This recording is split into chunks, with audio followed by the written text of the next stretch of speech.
वेळेस गेला असेल महाराज कीर्तन सेवेला जात असताना, पण या मंदिरावर या पवित्र ठिकाणी येण्याचा योग पहिल्यांदा आला महाराज. आज माझं भाग्य उदयाला आलं बरं का. भाग्याचा उदय तेही जोडी संत पाय, या ठिकाणी माझं भाग्य उदयाला आलं. मी म्हणतो हे माझं भाग्य माझे गुरुवर्य लक्ष्मणराव महाराज भेंडेगावकर यांच्यामुळे उदयाला आलं महाराज. मला वाटतं साहेब एक बोलूनच जातो, समजा जर महाराज माझ्या जीवनात भेटली नसते तर हे मडकं कुणीकडे गेलं असतं, देव झाले बरं, कुणीकडे गेलं असतं महाराज. पण एक महाराजामुळं या मडक्याला आकार मिळाला. आणि मला वाटतं महाराजांना 2 मुलं आहेत, पण महाराजांनी त्या मुलावर कधी एवढं प्रेम केलं का नाही, पण आजही मला ते प्रेम असणार मिळालेले आहे महाराज. मी भाग्यवान आहे बरं का, भाग्यवान आहे. त्यांच्याकडून मला सर्व काही मिळालेले आहे महाराज. आणि माझ्या जीवनात माझं सर्वस्व गेलं तरी काही हरकत नाही, पण माझी गुरुमाऊली माझ्यापासून कधी दूर होऊ नये एवढीच मी कृष्ण परमात्म्यापुढे विनंती करतो. आणि या पवित्र स्थानावर आल्यानंतर आनंद वाटला महाराज. हे अन्नदान, हे समाज महाराज, मला वाटतं किती प्रयत्न केल्यानंतर समाज येतो महाराज. कोणी पत्रिका दिली का हो यांना? नाही महाराज. हे परमात्मा नामाच्या आतुर भेटीनं सर्व या ठिकाणी आले. आनंद वाटला. सर्वांना हात जोडून विनंती आहे, जीवनामध्ये जीवनाचा प्रवास करत असताना परमार्थ म्हणजे दुसरं तिसरं काही नाही महाराज. आपल्यापासून दुसऱ्याला त्रास होणार नाही एवढी काळजी घ्या, एवढा परमार्थ करा. माझ्या वारकऱ्यांना हात जोडून विनंती आहे, जीवनामध्ये परमार्थाच्या प्रवासावर निघालात. सुंदर अशी जीवनामध्ये गळ्यात तुळशीची माळ आहे. जीवनामध्ये निर्व्यसनी जीवन जगा महाराज. एकही माझ्या तरुण वर्गांना हात जोडून विनंती आहे, निर्व्यसनी जीवन जगा. निर्व्यसनी जीवनासारखे जीवन नाही महाराज. तरुण वर्गांना दुसरी सूचना आहे, कृष्ण परमात्म्याच्या मंदिराच्या या दर्शनाला कधी आलात नाही आलात तरी चालेल, पण आपल्या आई वडिलांच्या चरणावर आपलं डोकं ठेवा महाराज. आपल्या आई वडिलांचं दर्शन घ्या महाराज. मी बोलत नाही, माझे माऊली बोलतात महाराज. सकल तीर्थाची धुरे जी एका माता पितरे तया शिवेशी शरीरे लोण कीजे. अरे आई वडिलांना आमच्या शरीराची ही कातळ काढून जरी पादात्र करून जरी पायात घातलं तरी आम्ही त्यांचे उपकार फेडू शकत नाही महाराज. एवढे आमच्या त्या आई वडिलांचे आमच्यावर उपकार आहेत. म्हणून आई वडिलांना कधी विसरण्याचा प्रयत्न करू नका. कलियुग असणार फैलावलेलं आहे. या कलियुगात कोणी आई वडिलांना विचारण्याची गरज नाही. हम दोन हमारे दो, माँ बाप को फेक दो, बस असं काही करू नका महाराज. आई वडिलांनी आपल्यासाठी फार यातना सहन केल्या, फार कष्ट सहन केलं, आम्हाला मोठं केलं. म्हणून त्यांचं असणारं अत्यंत असणारं चांगल्या प्रकारे जोपासना करा. आई वडील असणारे दैवत आहेत महाराज, दैवत बर का. म्हणून त्यांची सेवा करा, एकमेकाशी प्रेमाने वागा. माझ्या तरुण वर्गांना हात जोडून विनंती, हा महाराष्ट्र तुकोबारायांचा आहे, हा महाराष्ट्र माऊलींचा आहे, हा महाराष्ट्र स्वामी विवेकानंदांचा आहे महाराज. आणि याच महाराष्ट्रात स्वामी विवेकानंद एखाद्या परस्त्रीला आई म्हणतात, आणि याच महाराष्ट्रात एखाद्या 6 वर्षाच्या शाळेतल्या मुलीवर बलात्कार होतो. हाच महाराष्ट्र आहे महाराज. म्हणून माझ्या तरुण वर्गांना हात जोडून विनंती आहे, ती आपली बहीण आहे, ती आपली भगिनी आहे, आणि ती आपली मुलगी आहे. विचार करा, का सिंधराधामासारखी बनता, का विषय वासना एवढे तुमचे वाढतात, काय चाललंय महाराज महाराष्ट्रात. अरे हाच महाराष्ट्र, रामायण दिलेला हाच महाराष्ट्र आहे महाराज. रामांचं आम्ही चरित्र श्रवण करतो, आई वडिलांचे गोडवे गातो, अरे रामाचं चरित्र ऐकतो गातो. आणि या महाराष्ट्रात दररोज एक प्रकरण घडतं साहेब, काय सांगावं. एवढा 2-3 वर्ष झालं ते माझ्याकडे वाचनालय, सकाळी 2 तास मी त्या वाचनाला बसत असतो. आणि ते पेपर आल्यानंतर बघतो तर पेपर एखाद्या छोट्याशा मुलीवर बलात्कार झाला नाही असा एकही पेपर शिल्लक नाही महाराज, एकही नाही. काय घडू लागलं महाराज. म्हणून सर्वांना पुन्हा पुन्हा विनंती आहे, आपल्या जी काही वासना आहे त्या वासनेला बदल करा महाराज. तुमची जी कुवासना आहे तो शुद्ध वासना करा. आणि शुद्ध वासना करण्यासाठी संतांचं सानिध्य लागतं. संतांच्या सानिध्यात या आणि आपले सुंदर जीवन, ज्यांनी कोणी माळा घेतली नसतील तुळशींच्या, त्यांनी तुळशीची माळ सुंदर गळ्यात घाला.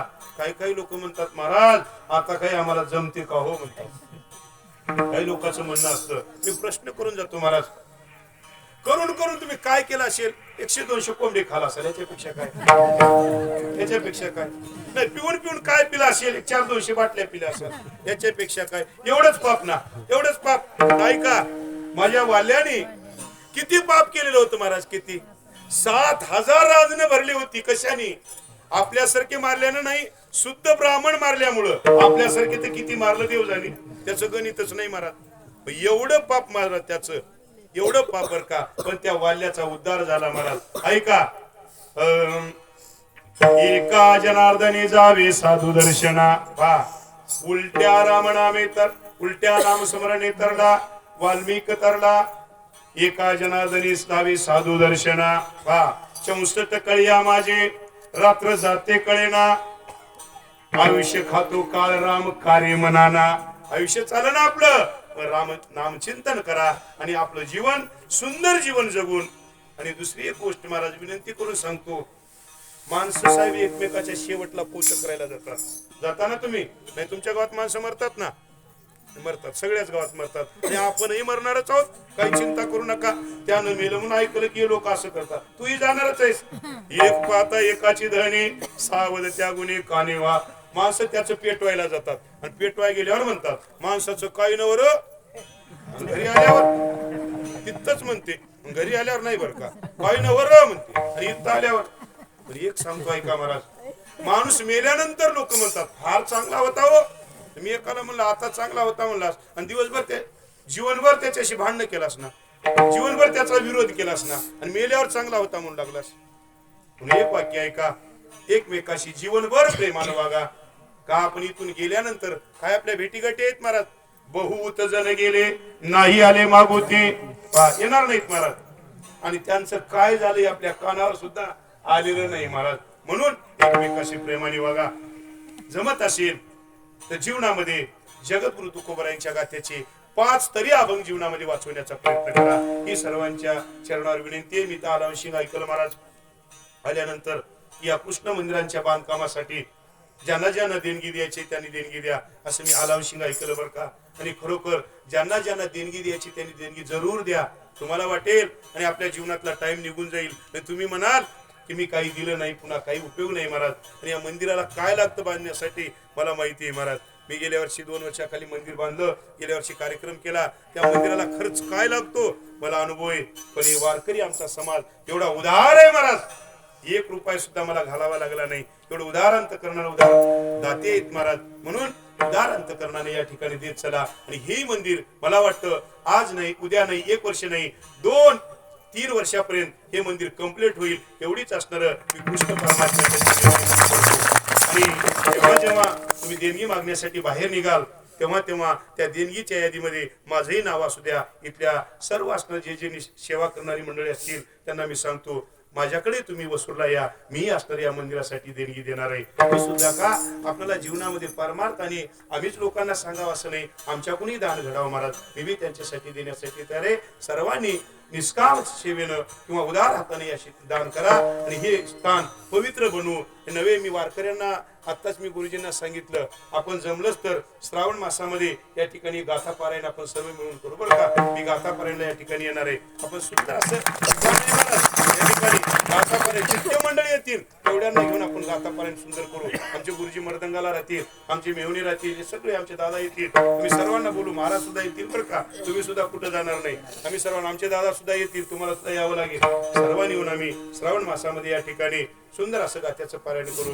झालेली सेवा असणार मी तुम्हा संत मायबापांच्या, माझ्या गुरुवर यांच्या, सद्गुरूंच्या चरणात समर्पित करून याच ठिकाणी मी आतापर्यंत बोलत असणारं वाढलं हीच असणारी माझी वाणी असणार आकृती घेतो आणि ही शिवा त्यांच्या पायावर असणार समर्पित करतो.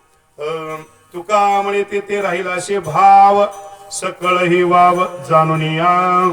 ऐशे जन्माता मजदेई देवा, आवडी हे जीवा सर्व काळ. तुकाराम तुकाराम तुकाराम तुकाराम तुकाराम तुकाराम.